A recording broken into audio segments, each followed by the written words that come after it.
Dobar dan, ovaj video namijenjen je korisnicima robotskih kosilica Luba kako bi pomogao u korištenju istih. Video neće objašnjavati detalje, već pokriti osnovno najpotrebnije. Crtanje zona. Kako bismo nacrtali zonu košnje u glavnom sučelju pod map, potrebno je kliknuti na Create, te zatim na Area. Prije početka crtanja na gumbu s desne strane možemo regulirati brzinu kojom ćemo voziti lubu. Smanjit ćemo je na 0,6 m/s kako bismo preciznije mapirali. Klikom na crni gumb Play započinjemo s crtanjem zone. S lijeve i desne strane nalaze se kontrole za upravljanje lube. Lijevom kontrolom lubu možemo voziti naprijed ili natrag, a desnom kontrolom skrećemo lijevo ili desno. Da bismo nacrtali zonu, kosilicu je potrebno dovesti na položaj s kojeg smo počeli crtanje, odnosno potrebno je zatvoriti liniju. Kad je linija spojena, kosilica će sama stati, a aplikacija pokazati skočni prozor. Ako je nacrtana zona u redu, potvrđujemo je klikom na gumb Finish. Za nastavak crtanja kliknemo na Continue Mapping. Unutar zone sad ćemo nacrtati no-go zonu. Prije početka crtanja, kosilicu najprije dovezemo do prepreke koju želimo označiti.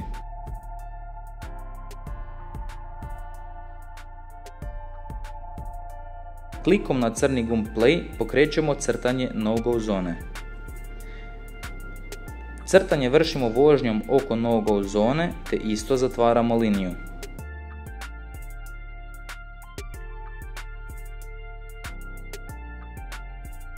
Nacrtanu no-go zonu isto potvrđujemo klikom na Finish.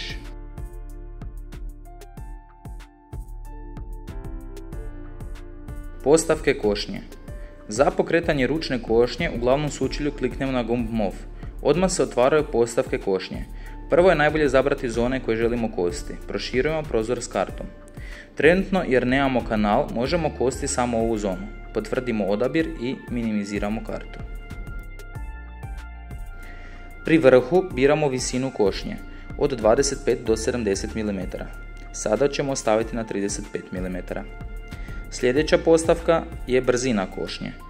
Brzinu možemo podesiti u raspod 0,2 do 0,6 m/s, a ostavit ćemo je na najbrže. Dalje biramo između 4 različita modela košnje. Prvi model je košnja isključivo perimetralnih linija što koristimo za testiranja. Drugi model je standardni zigzag. U ovom modelu pri dnu postavke možemo birati i kut košnje. Kut ćemo sad staviti na 0.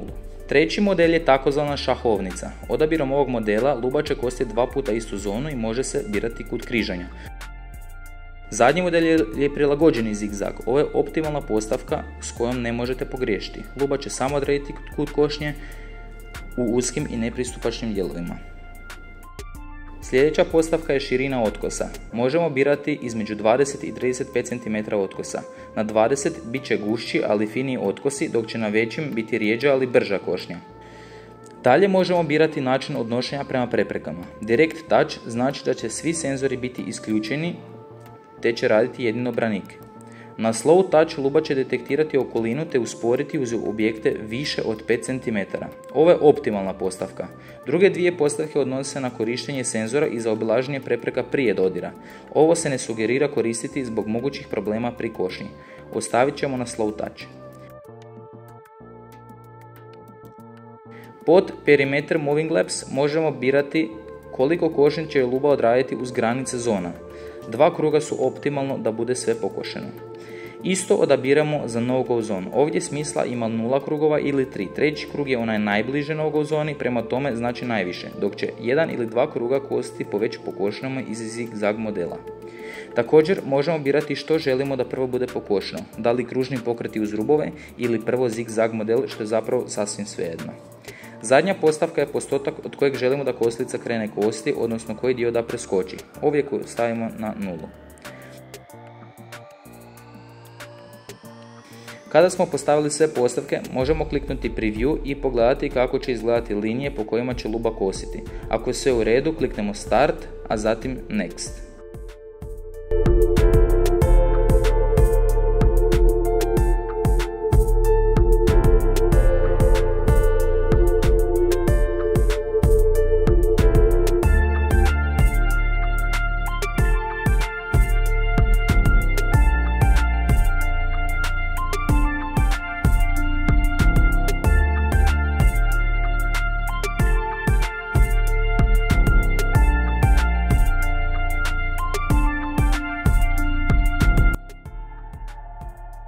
Tijekom košnje na gumbu s desne strane možemo regulirati neke postavke dok ona radi. Na primjer, smanjit ćemo visinu na 25 mm. Dok je luba u radu, možemo pratiti postotak koji je odradila te koliko je još vremena rada preostalo, ne uključujući vrijeme punjenja. Iznad toga imamo gumb pauz ukoliko želimo pauzirati i zaustaviti košnju.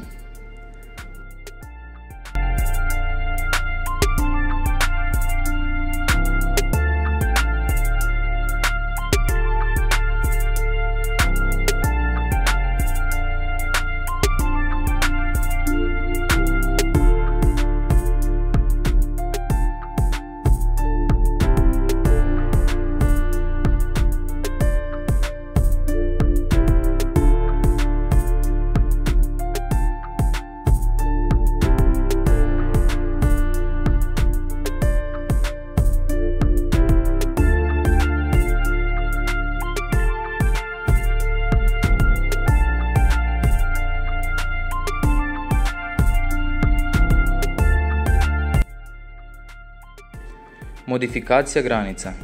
Da bismo korigirali granice koje smo prvo nacrtali, kliknemo na skroz desni narančasti kup Edit. Modificirati možemo samo zonu u kojoj se kosilica trenutno nalazi, u našem slučaju to je zona koju smo crtali, Area 2. Klikom na 3 točke pokraj naziva zone imamo opciju na srednjem gumbu Modify. Isto kao i kod crtanja noga zona, lubu prvo moramo dovesti točno do granične linije zone, to činimo koristeći kontrole.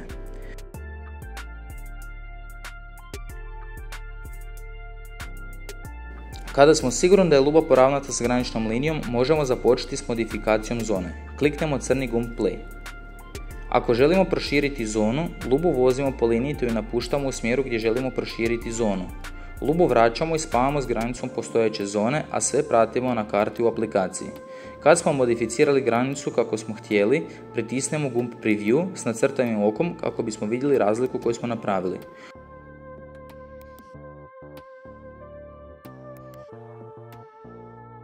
Ukoliko smo zadovoljni, potvrdimo modifikaciju gumbom Finish. Još uvijek se nalazimo u modu za modificiranje granica, pa ćemo pokazati kako je obrisati dio zone koji ne želimo da luba više kosi. Lubu opet dovezemo na početni položaj te za početak modificiranja kliknemo Play. Ovaj puta s lubom idemo kroz zonu, a dio koji je manji bit će izbrisan. Kliknemo Preview. Ako nismo zadovoljni crtanjem, možemo kliknuti gumb Restart te ponoviti crtanje.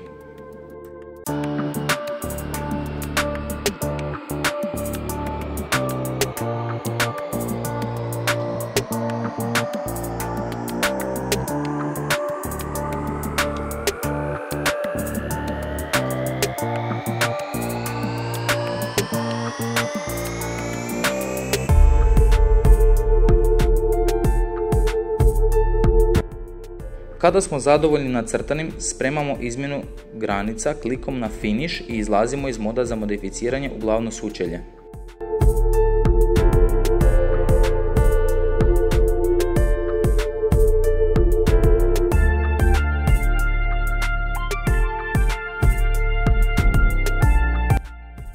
Brisanje zona. Za brisanje zona isto ulazimo u Edit. Na karti označujemo zonu koju želimo obrisati. U našem primjeru obrisat ćemo samo no-go zonu koju smo prije nacrtali te nju označujemo. Označena zona na karti također će se označiti i zelenim okviru u meniju s desne strane. Kliknemo na ikonu koša te potvrđujemo brisanje. No-go zona je obrisana.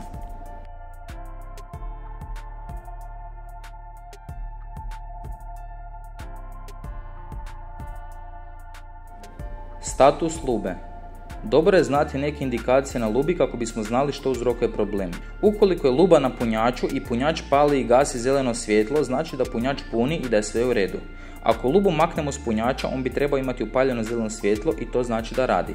Ukoliko je luba na punjaču i on ne titra već stoji zeleno svjetlo, znači ili da je luba napunjena maksimalno ili nije dobro spojena na punjač. Da bismo provjerili da li je luba upaljena ili ugašena, brzi test možemo napraviti gurajući je. Ukoliko je ona upaljena, elektromotori će blokirati kretanje te će luba teško ići. Ako je ugašena, elektromotori ne blokiraju te luba lagano ide. Ukoliko je luba ugašena, nećete se moći spojiti na nju preko aplikacije.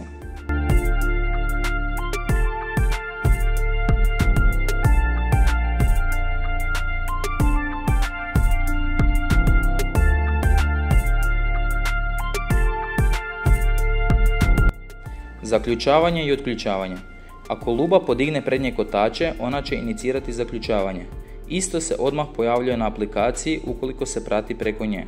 Ako lubu ne spustimo u roku 10 sekundi, luba će ostati zaključana dok ne napravimo otključavanje.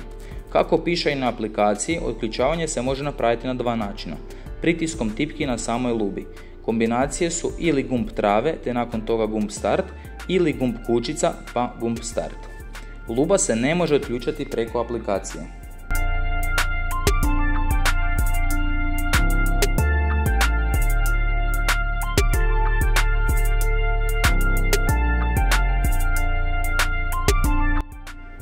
Povezivanje na Wi-Fi. Luba ne zahtijeva internet vezu za rad, ali je potrebna za prvo korištenje, ažuriranje i praćenje. Ukoliko nemate pristup Wi-Fi vezi, možete lubu spojiti na mobilnu pristupnu točku hotspot ili, ako imate lubu 2, umetnuti SIM karticu bez pina za spajanje na 4G vezu. Kako bismo povezali Wi-Fi, moramo doći u postavke Network Settings. Prvi način je klikom na gornje ikone te zatim na prvu ikonu Wi-Fi te ovdje imamo gumb Network Settings. Ovdje će se prikazati sve dostupne veze. Drugi način je klikom na ikonu postavke u desnom gornjem kutu te zatim na gumb Network Settings. Izaberemo naziv Wi-Fi mreže na koju se želimo spojiti i unesemo lozinku.